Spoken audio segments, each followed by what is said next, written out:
Hello and welcome to From Dial Square to Where.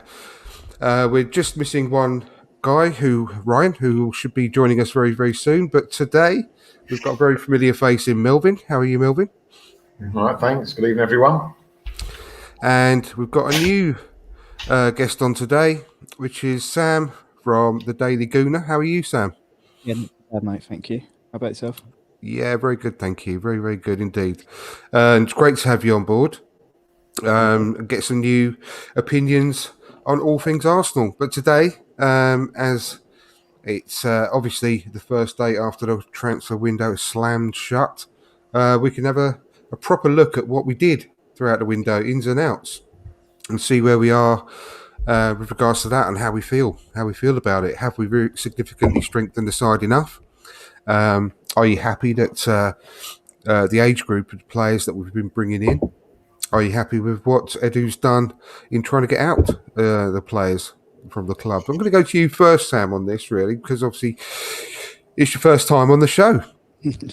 So give us your overall thoughts, and we're going to build up later on in the show, really, to perhaps have a rating. Give us a rating like you were at school, from A to F, with regards to how you think the transfer window's gone overall. But what's your overall thoughts initially?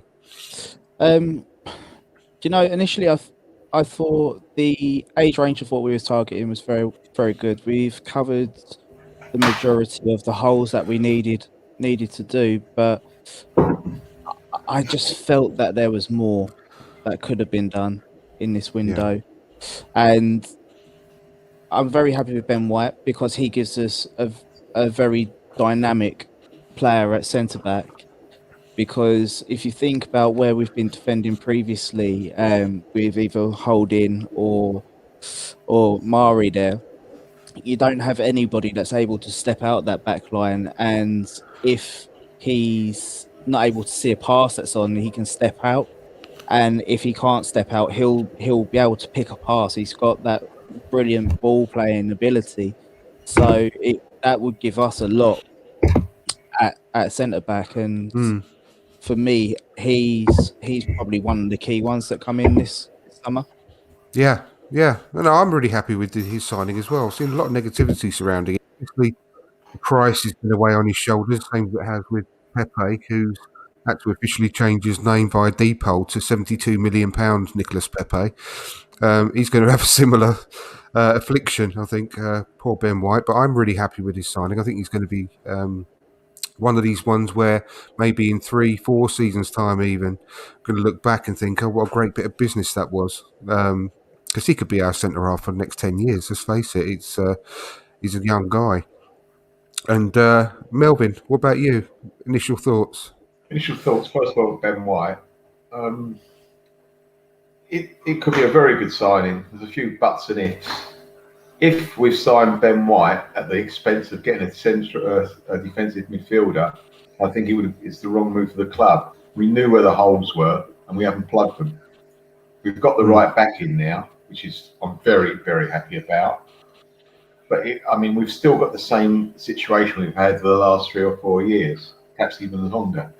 We need someone to stand in front of that back four and give them a certain amount of protection. It also allows the rest of the team to play football. And don't do that. There has been people around the last few years that we could have got to play that position. I don't like talking about it, but I will. But they bought that guy from Southampton Spurs, who's done an amazing job from last season. Midfield, what they bought from Southampton. And evidently, I was on Richard's pod, and we were talking to a Southampton supporter, and he was saying that he was destined for Arsenal. And he would have been perfect for Arsenal, and he might have been proved right. It's a bit of a shame that. I'm glad, yes, it's glad to have youngsters in, but the problem I've got is that the experienced ones aren't good enough to have the inexperienced ones around them. The experience, you want your youngsters to learn off the good experienced pros. We ain't got enough of them in the team, actually. And to kick it off on a bearish note, I don't want the youngsters who've got a lot of promise, the ones we've bought and the ones we've had in the team the last year or so, to be brought down to their level. I would be much happier to buy all these youngsters if we had 3 or 4 solid leaders in the team to show them the way and make them totally rounded. And I don't think we've got that at the moment. Yeah. And we're just, as if by magic, like Mr. Ben, we've got Ryan. How are you, Ryan? Yeah, I've been better, but it is what it is. Preparing Yeah, I myself, know. preparing for Sunday, so fun. Yeah, no, exactly. Well, just going back to what you just said, Melvyn, as well, regards to, I don't think Ben White, the signing of Ben White affected the midfield signing. I personally think that the reason we didn't get an extra body and more experienced guy in at centre midfield is because we couldn't sell Granit Xhaka for what the club thought he was worth. And whether we agree with anything like that's concerned, it's irrelevant because obviously at the end of the day, it's a club's decision. And I think if we'd have got a decent figure for Granit Xhaka, then we would have replaced him. Personally, I don't know what you think about that, Sam. Yeah, it's a bit of a weird one, really, considering that what Roma are offering, to be honest, is a bit of an insult. And for me, if they would have raised it to probably 20 million euros, I would have taken it at that point, especially after Yeah. the back off of the euros also. But I think with the addition of Sammy Lokonga, I think that he's probably going to take over from Xhaka within the next 3 to 4 months, 6 months tops. So hopefully the days of Granit Xhaka being in that centre midfield will be dwindling. But we've really got a base at the moment, a young base, I think. And with Partey, I think he's the key to our midfield and keeping him injury free, really. Yeah, it annoys me a bit actually when people say he's injury prone. I mean, what the hell could he have done with that tackle that he got against Chelsea? I mean, how's that injury prone? I mean, it's ridiculous to be honest. But there you go. Ryan, we're just sort of having initial thoughts to start off with. Just your headline, if you like, about the transfer window overall, and eventually throughout the show we'll come to some kind of old school report from A to F on what you think you'll give the overall transfer window for Arsenal. But what's your sort of headline to start off with? Predictable. What I expected. Didn't believe the Kroenke. When Josh Kroenke did the PR stuff of football fan forums and all that after the fallout back in April, the European Super League got, and he was going, "We're gonna go big this, and we know what we need to do. We know we need to get rid of, who we need to bring in. It's all been planned for months. We are ready. We're gonna splash the cash." I knew. It was I told everyone don't buy into it, and everyone did. Well, majority did.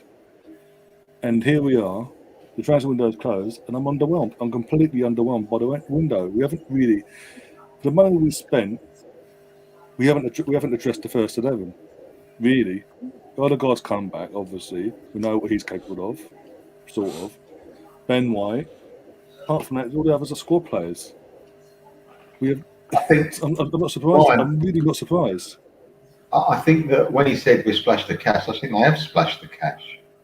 It's how we spent it. That's the problem. It's not the Kroenke's fault necessarily. They should get the right people in. I agree. But on this one instance, we've misspent, in my opinion, a lot of money to some degree, and that is not really Kroenke's fault this time around. It's their fault in the sense that because obviously, as you said, they hired the people in the first place, and people go, "Well, this is Edu's first summer window," but he's been here long enough now. They would have got warning signs as well. And again, what we've said on my channel, Melvyn, as well.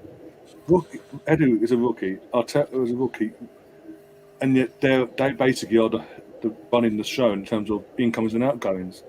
I mean, you mentioned Xhaka there. Twice since Arteta's arrived, we could have got rid of him. 40 mil back when Hertha Berlin, when he arrived. Last minute, he backtracked on that. And how's he been rewarded since then? And yet, this summer, he is literally during the Euros and then after twerking for Roma and Mourinho. And what do we go and do? We pull out the deal and go, here's a nice new contract with a little pay bonus, and every now and then we'll give the armband as well, just to piss the fans off. You know what I'm quite surprised about, though? I can't believe that Mourinho wanted Xhaka. They bid 12 million, and they were prepared to walk away and not give any more. If Mourinho wants a player, he's not shy in saying, "I want this player. Get him for me." But maybe that's what maybe that's how he values Xhaka, because he's obviously seen him firsthand in the Premier League. He sees it. He said, "You know, well, he can't want it that badly. He won't bid 12 million." Yeah, I wouldn't pay 12 million. That was euros as well, wasn't it? I think Yeah. I'm right in saying that was 12 million euros. Yeah. I mean, that is an insult, like you said, Sam. I mean, regardless of what anyone thinks in the Arsenal fan base about Granit Xhaka, it's an insult for the captain of his country at the age of 28, on the back of some really good form, to be fair to him, last season for Arsenal and the Euros. That is an insult. And I don't blame us for turning that down. I really don't. What I do find really odd is the contract situation. Why did we need to do that? That is odd.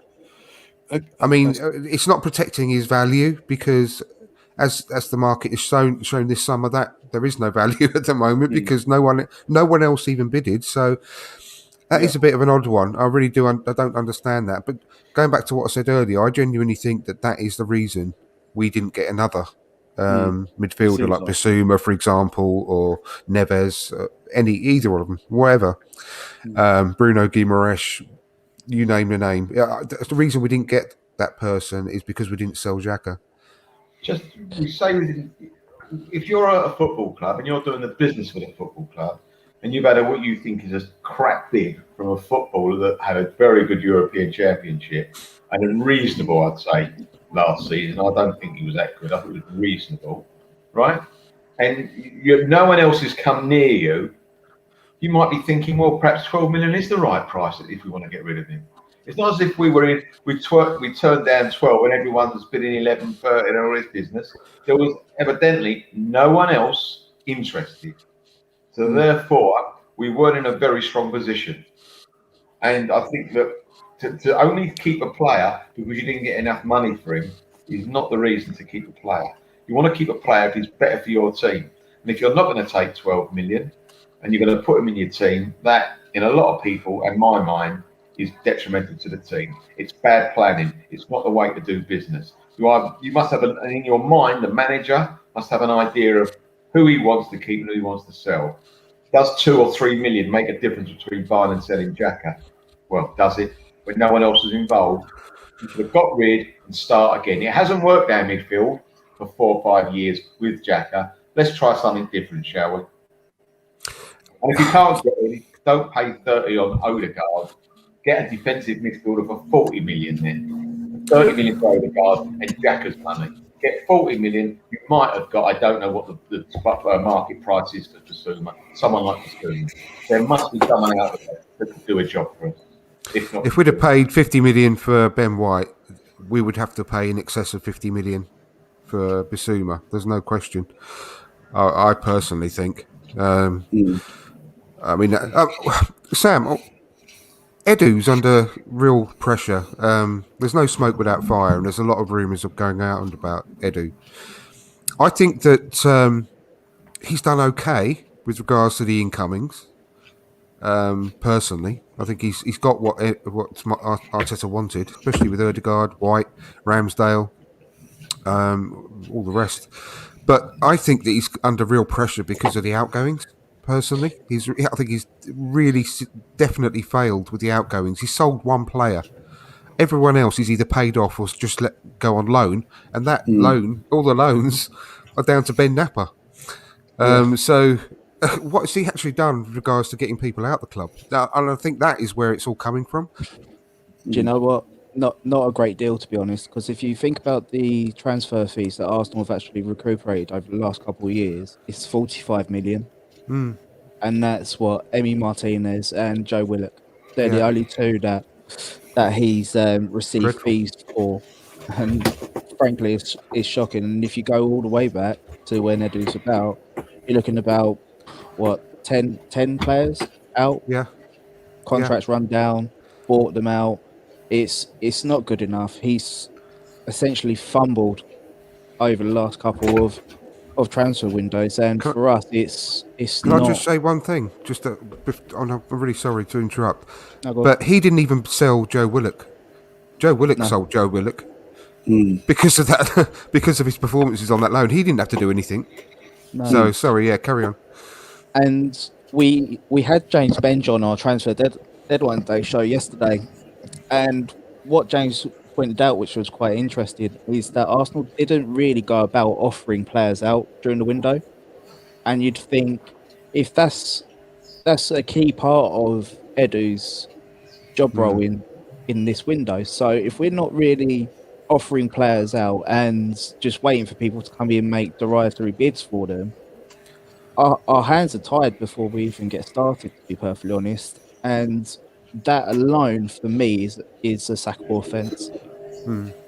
Yeah, no, I agree. Melvyn, you had your hand up. Yeah, I just think I totally agree with you, Sam.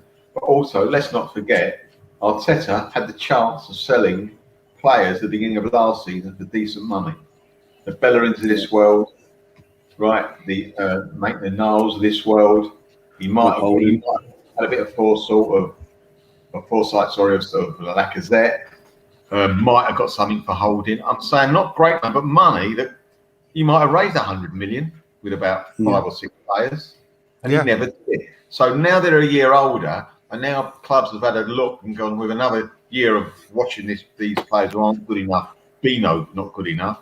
It might be a bit difficult to sell them, but if you're telling me, Sam, they were never even offered them, I agree. That's sackable by itself. It's dreadful, I know, and I have to attribute that last quote I'd said about Willock selling himself to the Arse blog, who did sort of a show today for patrons, and it's just so true. I mean, he didn't have to do any work for that one. Let's face it. Newcastle was so impressed with him after that performance that he put in the back end of last season that they had to have him back.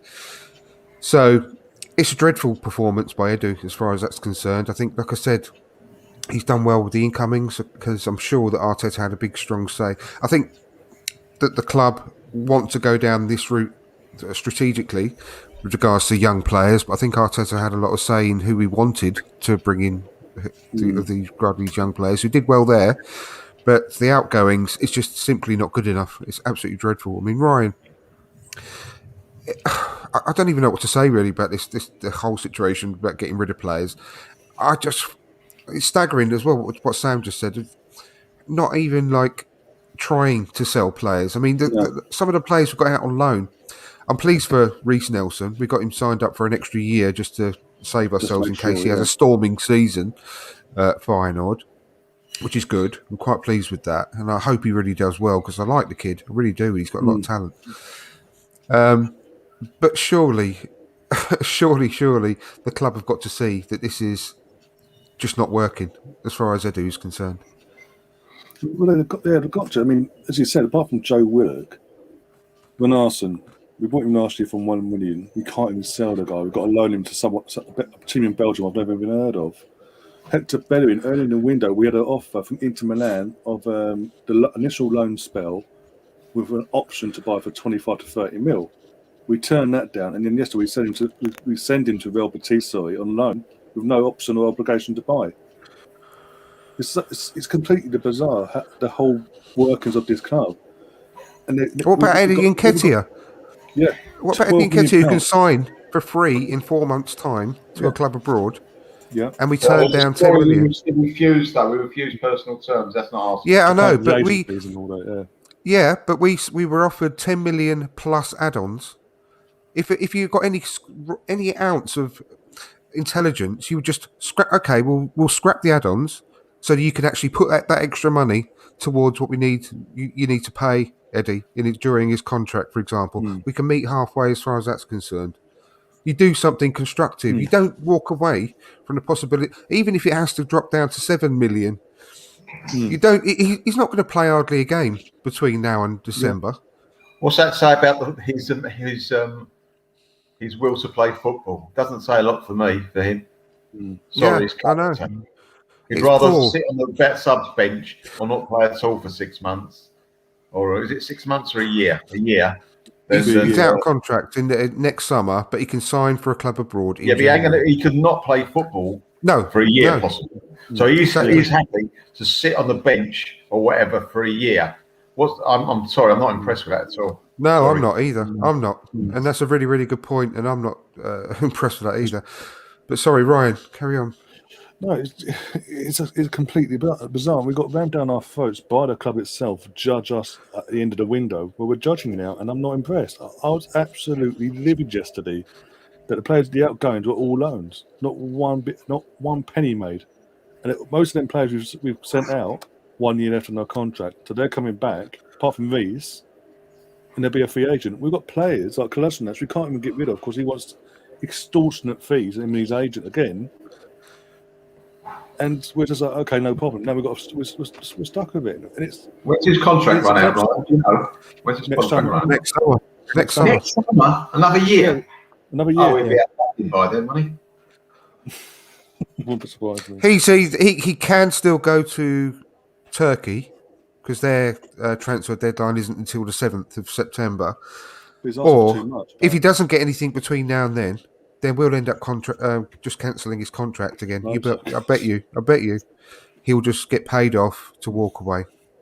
Be another one. Do they get the same money as they would have got if they stayed the year, or is it a deal done? Do you know? It depends on the negotiations, mate. If he wants all his money and would cancel the contract, I'd rather put him in reserves for a year.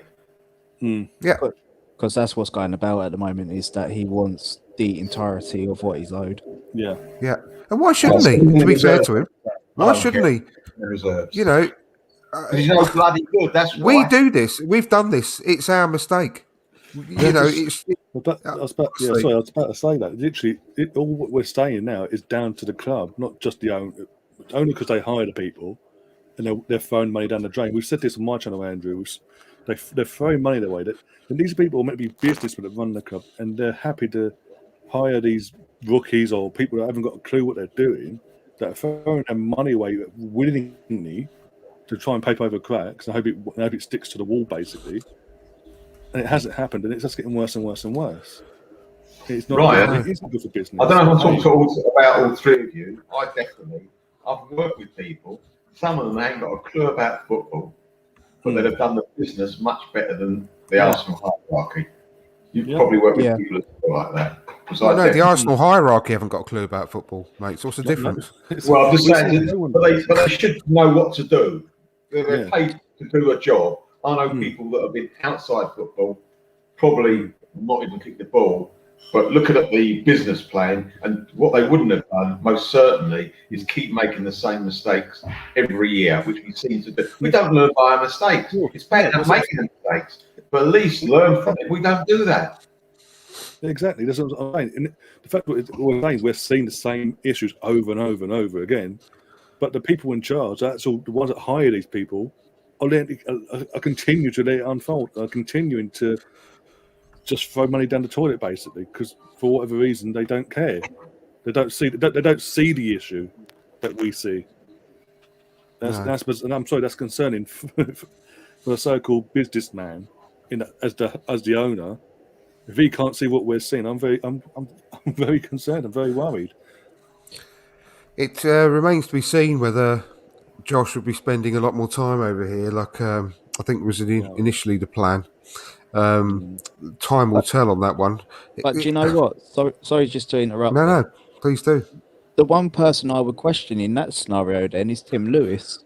Yeah. Because he's their eyes and ears on the ground. So if he's doing the auditing behind the scenes, then surely he's got to say, this isn't working and your hierarchy is wrong. So if that's not happening, I'm more concerned around what he's actually doing at Arsenal right now. I was delighted when he came in, and within, 3-4 weeks, Raul was gone. I thought, fantastic. I thought, about time that someone's going to actually do something about this. And then, have we heard of his name ever since? Nope. About anything whatsoever. Do you know what was interesting? It was his signature on the Super League documents. Was it really? Oh, really? Didn't know that. Wow. Well, he's their representative, isn't he? So it would make sense. So, yeah. He's the one that they hired. He's the trusted man I'd say something. who's supposed to be keeping their eyes and ears to the ground, like you said. So, You know what's quite funny, Andrew? Someone said to me a couple of days ago, have you noticed there was someone retired from the Arsenal, who's been with the Arsenal for a long time? And they thought, well, I said, well, so this is, well, I'm not too sure. Obviously, he knows what's going on. Perhaps he's not too happy. David Miles, who was a fantastic servant for this club, absolute gentleman, knew his way around the place. yeah. This is the time he just suddenly, he might be on his right for the right reason, but I'm sure he must have been upset what he was watching going on behind the scenes. Well, yeah. I mean, did everyone see what Savinai put out to all the staff after the transfer window yesterday? The email thing, wasn't it, or something? Yeah. Yeah, did you ever read through that? All I heard was I got the couple of lines was basically, I'm paraphrasing, don't reach for the stars yet. We'll have to wait a bit. Yeah, exactly. If we could just, words to the effect of, if we could wave a magic wand to be up there with all the rest of them, we would, but it's going to take time. Wand would make a lot of changes, mate. You'd be one of them.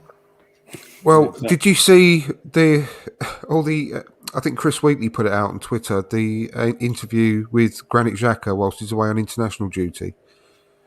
Did you see that? Something I saw him saying he was lucky or something. He said that he was lucky to get the new contract, but it's okay. I've still got my health as well. The irony. Well, I'm stuck at Arsenal. I'm stuck at Arsenal, but it's okay. I've still got my health, basically. Yeah. I mean, it beggars belief. And again, that goes back to the non-negotiables, the people that want to be here. He doesn't want to be here, but you just give him a nice. He shows he doesn't want to be. He's showing it again. I know, and he said that he's lucky that he got the new contract. Honestly, I mean, this is the sort of thing that I thought Tim Lewis was going to be coming up with questions for these sort of decisions. Yeah. Like we want to be offering Granit Xhaka a new contract. What he should be saying is, hang on a second, is that actually a good idea? Why do we need to do that? He's got 2 years left already. He wants to go. Yeah, Richard Garlick was supposed to be the contracts guy coming from the Premier League. No, why is no one asking these questions? With Richard Garlick, he closes deals. That's what he's been doing at Arsenal. He's not somebody that initiates the talks. He closes. So does he close contract extensions as well? Yeah. You know, the same question then from me. Why would he do that? Why didn't he say to Mikel Arteta, is this really necessary? Well, he's not judging the football necessarily, is he, Richard Garland?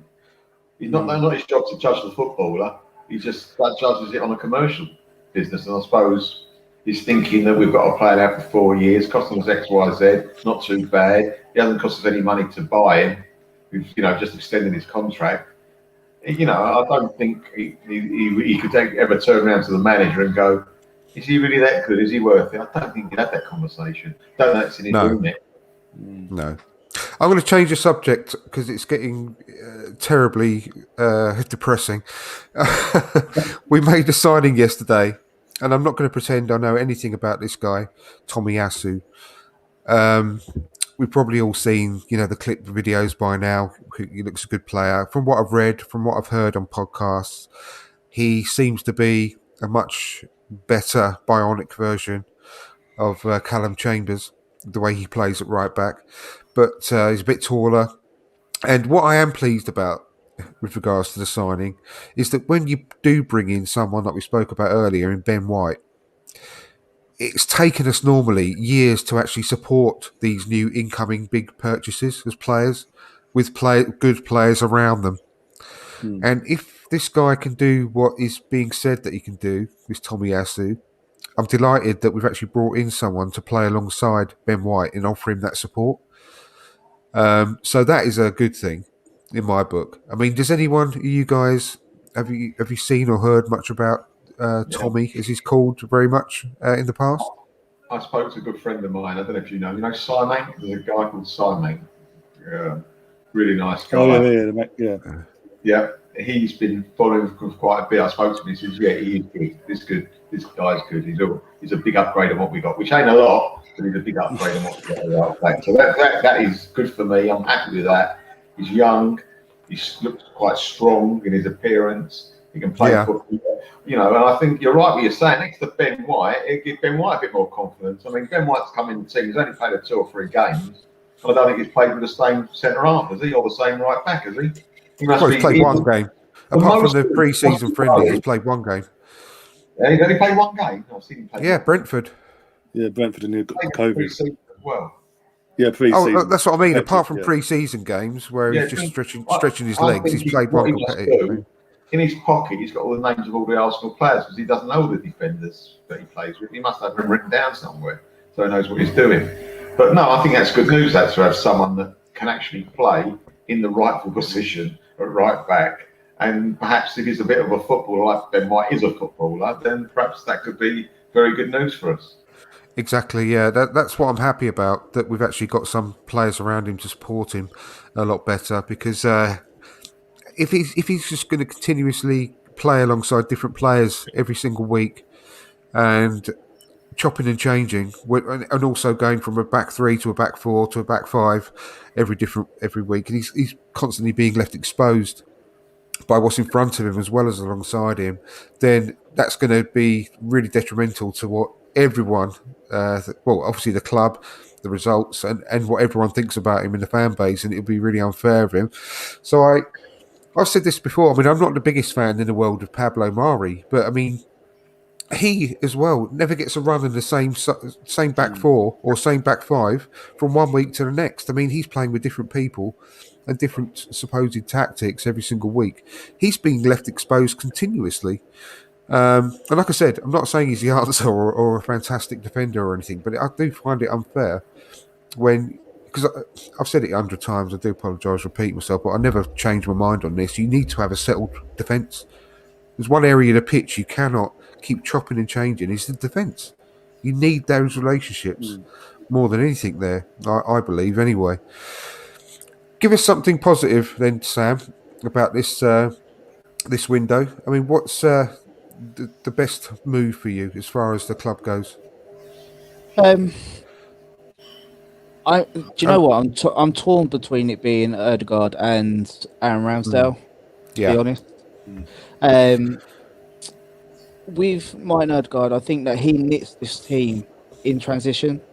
Yeah, he's the one that completely brings the midfield and attack and links that all together. And I think also where he tends to drift to the right hand side, it helps Pepe a lot as well. Yeah, because you've got to think when Pepe's attacking, he's usually ganged up 2-3 players at a time. But if you've got Ødegaard moving into that space, also it's able to do the quick pass around the corner and he's gone. Yeah. But where Emil Smith-Rowe does the same, Emil tends to... He's more of somebody that will run with the ball to make space instead of the passes. But also with Ramsdale, his ball playing abilities will enable us to get out of a high press and get onto the counter attack very quickly, as we saw reading the West Brom game. And he with his passing, it just gives us another avenue from the back to start things quickly, whereas Leno, he just hasn't got that ability to do that. Everything's too slow for him. Well, I really like Ramsdale, and I was at that West Brom game, and I felt really comfortable with him. He looked so comfortable. I mean, it was West Brom. Don't get me wrong. I know it wasn't the biggest test in the world, but he just commands the area a lot better. He was really vocal. He was constantly pointing at the defenders, constantly shouting, telling them what's behind them, what to do. His passing was really accurate all the time. I was really happy with him, and the fans gave him a great reception, which I was really, really pleased about. And to top it all off, he's a fantastic bloke, isn't he? He's just a great bloke. Yeah. So I really hope it works out for him. I really, really do. I'm quite confident in that, actually. But yeah, and I'll come back onto Ødegaard later. I think it's a great bit of business. What about you, Melvyn? What's the positive for you? I mean, Ramsdale is a positive if he's going to play. I would have been very happy to have signed Ramsdale and got rid of Leno. I really mean that, because there's no point having a goalkeeper like Ramsdale sitting on a bench for 12 months. I'm sure he'll get the odd game here and there, but I want to play the same goalkeeper every week if we can, because we haven't got Europe, so we can afford to do that. I think that was a positive sign in him. I think the right back, as I say, could be a very good positive. I'm very happy about Lokondo, is it? This midfielder? Conga, yeah. Conga. He looks absolutely terrific. He does look really, really good. Is he ready? He probably is. In a very good team, he'd fit straight in. But there's a bit, if you put him in the team now, there might be a little bit too much pressure on him. And I think that going forward 6 months, like Sam said, he could make his way into the team, but have Partey playing deeper. I think that could work, because I don't think he's necessarily a defensive midfield player. Partey is more of a defensive midfielder, or could be, than he. So I think that's a very good signing. The left back Tavares, not sure about him defensively. Going forward, he looks good. He's more of a wing back than a full back, in my opinion. So, but I'd say something. There's a possibility there that he could actually become something. Who else did we buy? Ben White, as I say, people drool about him. I would have, I'm a bit picky sometimes. I would have, he could be a very good player going, and bring us forward. I would prefer someone next to him, like a type of, funnily enough, Funk, a big, solid, strapping centre half who heads and kicks everything, whether it's moving or not. But they ain't to be, we can't have Mari next to him, because Mari, to me, is too weak. Just a shame we haven't got like a really young, promising centre back. Real big strapping lad who's great on the ball, can bring the ball out alongside him in the France national team. Maybe shame, isn't it? Really? No, Gabriel might be the answer. I think he could be the answer, because he was unlucky. Did he get a bit of COVID last year? Back into last year, yeah. Yeah, he did. Yeah. He started off like a train. He looked terrific. He got an injury. He got sent off in a game. Then he had the COVID. A few things went against him, but you can see in there as a proper footballer, a proper tough centre half. So him and White could work as well. And I hope that if those three work, you might, and I hope we probably will, see the return to form of Tierney, because he has gone downhill, in my opinion. He's getting the Arsenal yips, isn't he? I think it's rubbing off on him at the moment. Yeah. But it's just Anyway, what about you, Ryan? What's your positive? Mainly the Congo. I didn't think I'll say it at first, because obviously we didn't know what to expect of him. I was hoping we don't do what we did with Guendouzi, and when Guendouzi came in, he had a good pre-season, and then we just threw him at the deep end. But you know what? From what I've seen of him live as well, like literally in the stadium, I'm actually impressed. He's actually better than Xhaka or Nene combined. He's that. I know you can say a bit extreme to say, but he is that good on the ball. He's that comfortable. He's only going to get better. Playing alongside Partey as well, by the way. Yeah, that'd be with the forward midfielders we've got. Lokonga, from what I'm seeing, Lokonga and Partey would be the perfect pivot. Yeah, I mean, you see how much improved Granit Xhaka is, and El Neni playing alongside Thomas Partey. He just seems to raise their standards, doesn't he? I mean, and can you imagine as a young player like Lokonga playing alongside him week in, week out, if he gets a proper run in the team, and how much you'll learn from playing alongside Thomas Partey? He's going to improve dramatically. In regards to Tavares, he should be an absolute proper coach's dream to have. Can you imagine being a coach and having someone like Tavares come along to coach? He's full of enthusiasm, energy. He's big, strong, tricky. He's got pace. Confident, isn't he, as well? Very confident going forward. Yeah, he's absolutely. Can you get anyone more coachable than him? I was watching him the other week. He came on for Tierney against Chelsea, and he came on. And instead of literally running and then passing back or just whipping the ball and hoping, he gets where he runs to the byline and tries to cut it in and tries to cause a bit stretch the defence. Again, we don't see it. Ain't seen it for a long time from my players. I couldn't help but keep my eyes on him from nearly the whole match against West Brom. I loved that performance against West Brom. And again, with the caveat that it was just against the West Brom youth team. But I love the way he played football. He's not ready for week in, week out Premier League football, obviously, but he is someone I'm actually really quite excited about the future. And I just hope that whether it's Arteta or someone else, depending on what happens throughout the season. I hope that he can be coached properly and he could be a real player as well, as far as I'm concerned. But I think I agree.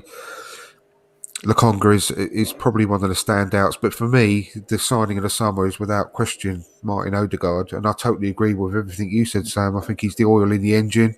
I said he's not just the oil in the engine; he's the proper Castrol GTX oil in our engine, who links everything up. And people that just ram stats down your throat saying, "Oh, he only did so many assists, he only did so many goals last season," just haven't got a clue about football. Because if you think it's only being creative, if you score or get an assist, then you don't know anything about football. Because what about all the passes in leading up to the assist? Is that not creating? Is that not creative play? I think he could be really transformational to us now that he's actually here full time, permanent as well. He's going to be settled in his own mind. He's got a home. He's got a home where he's wanted. He's got a home where he's going to play week in, week out in the top league in Europe. He's got a lot to prove. And I think we're going to see the best of him, and he's going to get better and better every week. And God knows how good he could be in the future when he considered he's only 22 years old. So yeah, I'm absolutely delighted with that one. And the fact we only got him for 30 million, I think it's going to prove to be one of the bargains of the last few years, to be perfectly honest. So what are your thoughts then, moving forward, regarding...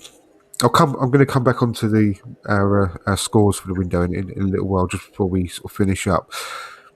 But moving forward, in an ideal world, because we should have hopefully, fingers crossed, after the international break, a full bill of health, really, in regards to the main first teamers coming back. What would you have as a lineup, Sam, going up into the Norwich game?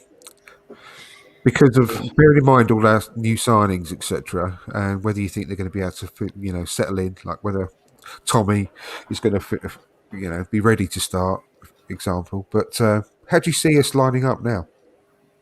Well, I suppose you've got to go full strength, haven't you? So I'd be going Aaron Ramsdale in goal, Tommy Asu as right back, Ben White and Gabriel in the middle, Tierney left back, Lokonga and Partey as the pivots, either Pepe or Saka on the right wing, Odegaard in the middle, Smith Rowe on the left wing, and Aubameyang up front.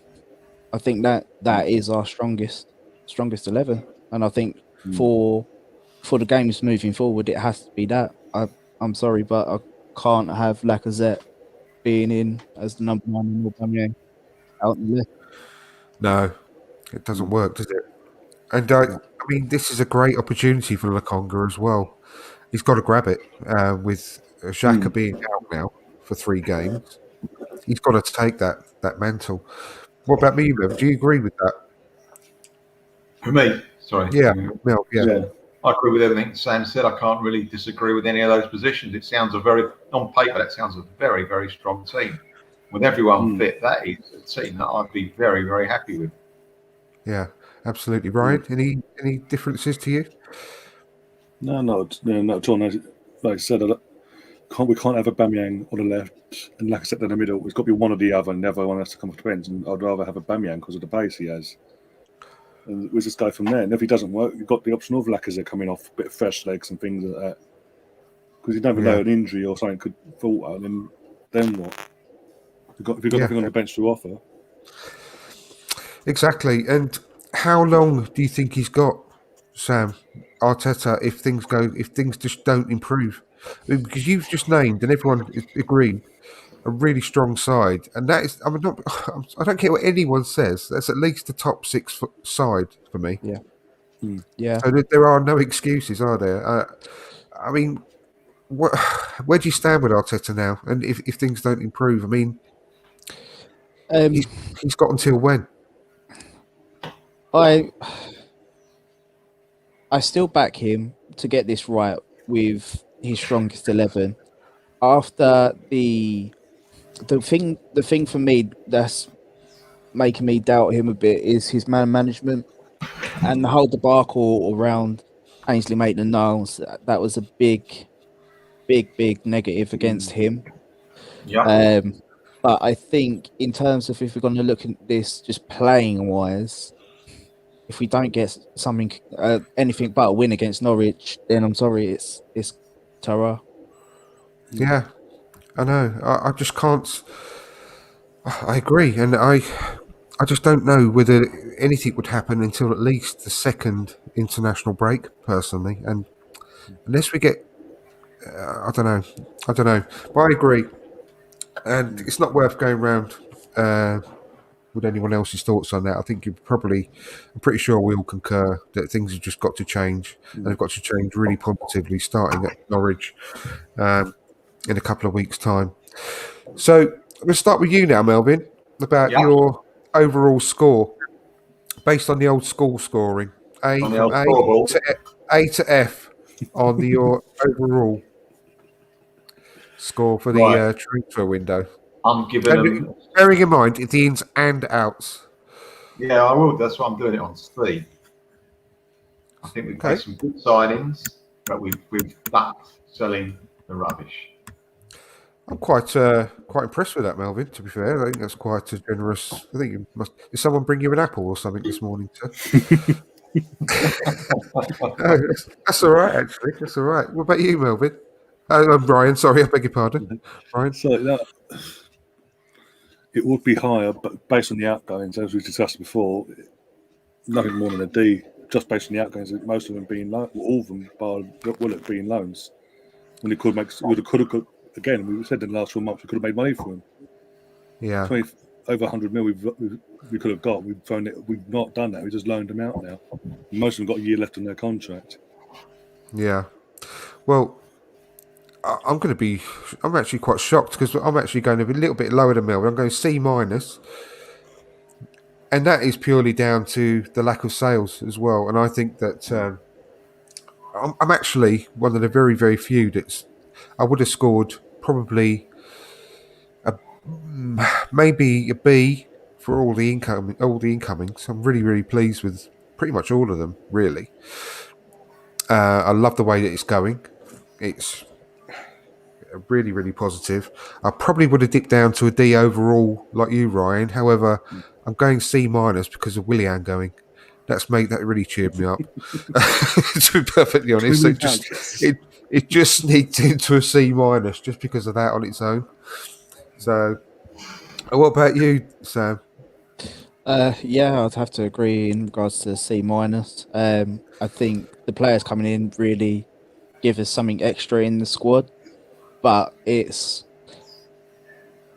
done well. We could have done more, and it's the outgoings are the ones that have really put the dampener on this window, I think. Yeah. Same. I can't disagree with any of that, really. Now, I want to go on to one sort of last topic before we sort of start wrapping things up, and that's Ainsley Maitland-Niles. God, I mean, where'd you start really with what's happened with him? I think it goes into what you were saying about the man management side of things, Sam. That tweet he put out, well, it's not a tweet, on Instagram, he put out that post saying that he just wants to play football, wants to go somewhere where he's wanted. It was so unprofessional, it's unbelievable. But I don't condone that at all. I think it's ridiculous. It's really, really poor. Apparently, he's been basically shot out into space for doing that, and he's training on his own. I can see his frustration, though, in some ways. It doesn't mean that what he did was right, but I can see his frustration. And why hasn't anyone? Because he actually put a message out in summer, didn't he? As well. Was it last season or was it in the January? I can't remember. Saying he just wants to. I know it was earlier. It was earlier in the summer. It was earlier this summer. Saying he just wants to have a meeting with Mikel Arteta and see where he stands because he just wants to play football. I mean, it just reeks that he's not had a conversation at all with anyone about this. I mean, Ryan, what's your thoughts on this whole situation? Because it really frustrates me because he is a player we could really use. I mean, he could be a better midfield option on the bench than El Neni, for example. He could be the best sort of substitute right back or right wing back as well. I want to use him if we're going to keep him. We also played on the left wing back, left back in the FA Cup run, where you've first come in as well. So the versatility's there, and it's a shambles from both sides. Man management from Arteta and how he's handled the situation from day one, going back to literally last year, the whole Wolves £25 million bid. It looks like it's going there, and the last minute he says, "No, I want you to stay. I'm going to give you game time," and then never played him until like near the back end of the Europa League, and then never played him again. And then was hoping that he would stay, because I was listening to Sam Allardyce last night, and he said that Eddie and Arteta didn't want him to go to West Brom or go in general. It was the willingness, as you say, of Ainsley wanting to play football in his preferred position as well, at central midfield, that forced that deal to happen in the end, to get his way. And again, we're seeing he's saying, "Oh, I want to sit down with Arteta at some point in pre-season to see where the cards land, basically, and where I stand, basically. Do I have a chance to or not? If not, I need to find a new club." And it seems they never had that until literally over the week, at some point over the weekend after Saturday's game. And from what he's been put out, professional or unprofessional, from what he's put out, it's basically put out there that he's not first team. He's going to be a squad player, and he's not going to get games at once. He's not really that wanted by Arteta or whatever, but he's got to stay. No matter what, he's staying. And he's like, well, you got to remember as well, because the World Cup is like November to December. December, was it December next year? So we've got a year and a half now to the next World Cup, and he's thinking in his head now, I want to be part of that squad. Because I'll see what happened in the Euros. He wants to be part of there, and hopefully push up England over that line. And I can't blame him for that, wanting to play, because that's a good thing. What was I saying about Eddie earlier? What does that say about Eddie, about obviously him? He's sick and just in the bed for the next 9 months or whatever, until next season comes along and a new club takes him, and maybe play then. At least he's saying, no, I want to play now. Not just game here and there. I want to play literally week in, week out. And he's even saying now, if you want to play me at right back, I'll play at right back. I'll play anywhere you want. I know. It's mad. I mean, Sam, is it another wasted career that we're, down to Arsenal really, with the severe mismanagement? But also, I don't blame them from turning down that offer from Everton, because it's basically asking for a free transfer, because his contract runs out in 2 years' time, and they wanted a 2-year loan with an option. I mean, what's the point in the option at the end? The option. Exactly. That's ridiculous. That's basically saying, can we have Ainsley Maitland-Niles for free, please, for the next 2 years, apart from his wages? So I don't blame us for turning that deal down. But again, surely it's down to Edu again for not marketing this kid, because he's a good player. He's an England international, and since then we're wasting his career. We're just mismanaging in left, right, and centre. Yeah. I think there's, like Ryan said, I think there's blame on both sides, to be honest, because from the club's perspective, you'd think, okay, if he truly wants to go somewhere and play, then I think that his agent can probably play a bigger role in what he did, because he's in the year going. Because if you remember, he's changed his agency to AD Ward's. Yeah. His agent now. He done the same with Oxlade-Chamberlain. He's done the same with numerous other people to say, okay, put these types of tweets out, Instagram things out to try and force moves.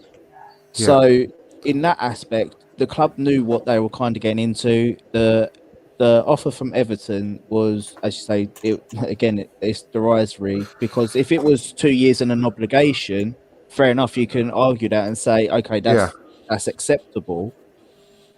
But from a club's perspective as well, you've got to think that you can't be seen to be steamrolled in these types of deals. Yeah. But from the player's point of view, and with Arteta, I'm just very confused around what's going to happen now, because essentially he's fifth choice in midfield. He's now third or fourth choice at right back. Yeah. Third choice in left back. So unless he outperforms himself in training, I'm really struggling to see where his minutes are going to come from. Well, he's training on his own as well. now. Apparently, he's been back into the fold now. So it's a Really? temporary Oh, debut. right.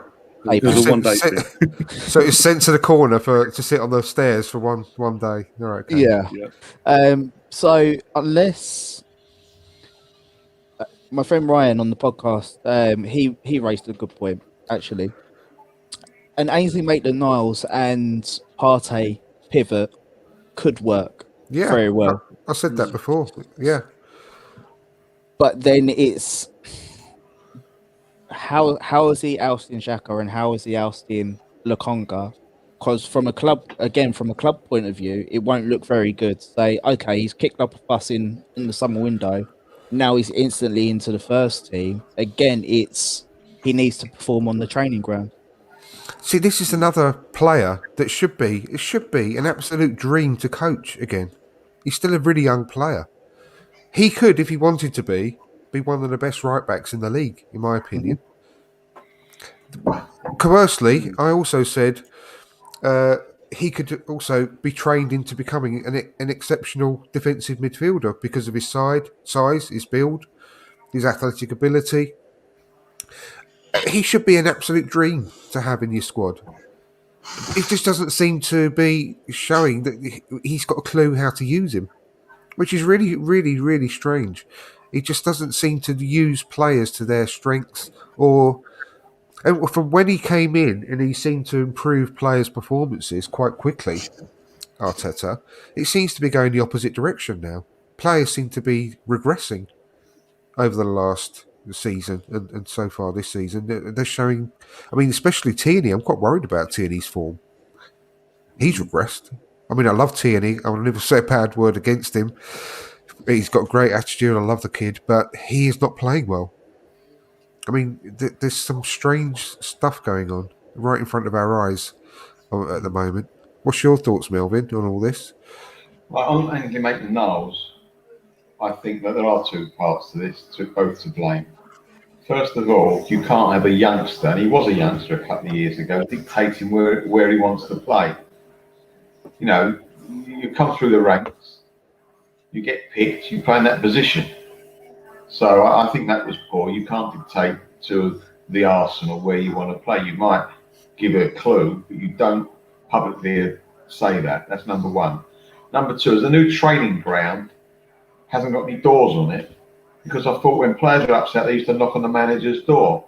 You trying to tell me the last 2 or 3 months you haven't had a chance to have a word with Arteta, knock on the door, pull him aside at training, say, boss, I think we need to have a word. This is a situation.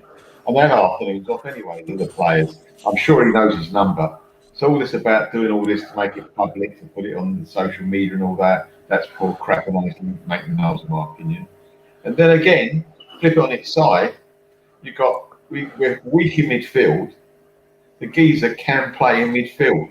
He is a proper footballer. He's got everything going for him. He's strong, he's fast, he's got confidence, he can go past people with the ball. But there's a but coming. He doesn't, in my opinion, do it with his heart. He seems to be lacking sometimes. He makes mistakes. You think, what's he done there? He's up, loses concentration. If he was really gave the impression that he was up for it and really wanted it, he seems too laid back, in my opinion. He could be one hell of a player. You can't teach that. You either want it or you don't want it. And I don't think he actually wants it as much as people think he does. I've had that feeling, yeah. And I've been wondering whether he's definitely. Well, I think it's almost certain he's one of these players that loves to be loved, wants an arm around his shoulder. He wants to feel wanted, and you can't always get that. You know, you really need to have a certain side to you to be an elite professional. You have to have that burning desire in you. Like, you know, look at Cristiano Ronaldo, still out doing everyone with stomach crunches after training every day at the age of 36. You know, what kind of, I mean, people are questioning Man United buying him again at his age and so on and so forth. But that's what you get out of him. He will bring that rest of that squad up to a certain level, and he won't accept anything less. He's like another manager coming in. He shows you how you should be training, how you should be living. He's going to, he's going to carry on playing till he's 40. This guy, but he's got the elite mentality. I think someone like Martinelli shows straight away he's got that elite mentality. He won't stop He's until gone he's reached the backwards. top. He's gone backwards. He hasn't had a chance though, Melvyn, to play week in, week In out, my has he? opinion, he's gone backwards. He I know he hasn't worries had a me. big chance, but he's got a little bit of time, and I haven't seen. I mean, I haven't seen the Martinelli we saw a year or two ago. I think he's football absolutely fantastic. He was my great hope going forward. And now he's I've got no doubt he will be. back there again. No doubt he will be. If you're going on the game against Chelsea, then how many times did he get past to, Melvyn? You know, how many times did the ball go straight to Lukaku? I said this on one of the podcasts. You lost count of the amount of direct balls that went straight into Lukaku. You've rewatched the game and just try and count how many times we tried, even attempted to pass the ball straight to Martinelli, who was playing up front that day. He got no passes whatsoever. He had two men around him as well. I do agree. They had one person Utterly ridiculous. Yeah, he wasn't getting any service whatsoever. And the kid's got the mentality to reach the top, and if we can use him right, then there's no end to what that kid can, that levels that kid can reach. But I think we've just about hit the hour mark. I'm going to call it a day there because I'm struggling with a really bad cold today. So I'm going to keep having to mute myself to blow me nose. So we're not going to put anyone through that anymore. So, but it's been a real pleasure to have you on, Sam. Where can people find you? And just give a shout out to your channel and your obviously the website, the blog as well. Yeah, no, first of all, I want to say thank you for having me on. You can find me on Twitter at Daily Gooner Sam. There's also Daily Gooner Raph and Daily Gooner Ryan, as well as the podcast account, which is Daily Gooner Pod. And then for our website, it's the Daily Gooner Pod. Yeah, the dailygooner.com. Fantastic. And thank you very much for letting me put the odd article on there as well. It's really appreciated. I do enjoy doing that. I have another one coming out very shortly, and if you'll allow me to put that one up as well. Absolutely. Melvyn, thank you for coming back on, mate. Been a pleasure. Thanks for the invite. Sorry I wasn't more cheerful. Cheerful they say. But I will be. I'm sure I will be one day. Just for the benefit of the audio listeners on the audio platforms, where can people find you, mate? For the audio audience, I'm very good looking. Right. Find me on Melvyn, The Only Way is Arsenal Marks on Twitter. I'm on this channel. Thank you, Andrew. I'm on Ryan's channel. And I'm also on Richard's channel over and over again. And I enjoy all three of them equally. You're a podcast whore, aren't you, Melvyn? Absolutely whoring yourself out everywhere. It's always good to watch you. And Ryan, thank you for coming on, mate. It's been a pleasure. Where can people find you if they don't know already? No, well, thank you. Obviously, thanks for the invite as well. I've actually enjoyed doing this tonight, and considering the circumstances, yeah, again, it'd be nice to be more positive, but the club ain't helping us on that side of things. So it is what it is. But yeah, you can find me on Twitter at Mr. Arsenal89. I've got a Facebook group and page dedicated to the YouTube channel, the Mr. Arsenal Podcast. Come over and give them a like and a follow, and obviously subscribe to the channel as well. And also you can catch the audio of the podcast, 2 podcasts a week normally, over on Spotify, Google Podcasts, Apple Podcasts, and all other podcast platforms.